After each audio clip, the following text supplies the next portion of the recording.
First Day Jitters by Julie Danneberg, illustrated by Judy Love. "Sarah, dear, time to get out of bed," Mr. Hartwell said, poking his head through the bedroom doorway. "You don't want to miss the first day at your new school, do you?" "I'm not going," said Sarah, and pulled the covers over her head. "Of course you're going, honey," said Mr. Hartwell, as he walked over to the window and snapped up the shade. "No, I'm not. I don't want to start over again. I hate my new school," Sarah said. She tunneled down to the end of her bed. "How can you hate your new school, sweetheart?" Mr. Hartwell chuckled. "You've never been there before. Don't worry. You liked your other school. You'll like this one. Besides, just think of all the new friends you'll meet." "That's just it. I don't know anybody, and it will be hard, and I just hate it, that's all." "What will everyone think if you aren't there? We told them you were coming." "They will think that I am lucky, and they will wish that they were at home in bed like me." Mr. Hartwell sighed. "Sarah Jane Hartwell, I'm not playing this silly game 1 second longer. I'll see you downstairs in 5 minutes.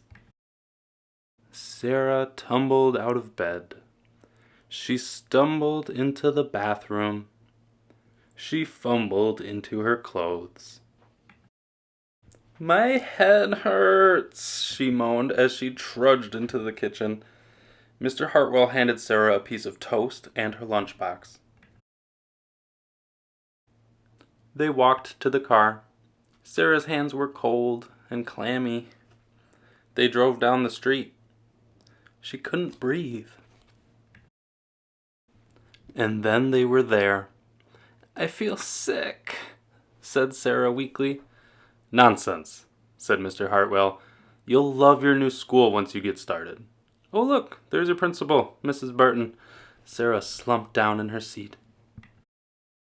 "Oh, Sarah," Mrs. Burton gushed, peeking into the car. "There you are. Come on, I'll show you where to go." She led Sarah into the building and walked quickly through the crowded hallways. "Don't worry, everyone is nervous the first day," she said over her shoulder as Sarah rushed to keep up. When they got to the classroom, most of the children were already in their seats. The class looked up as Mrs. Burton cleared her throat. Class, attention please," said Mrs. Burton. When the class was quiet, she led Sarah to the front of the room and said, "Class, I would like you to meet your new teacher, Mrs. Sarah Jane Hartwell."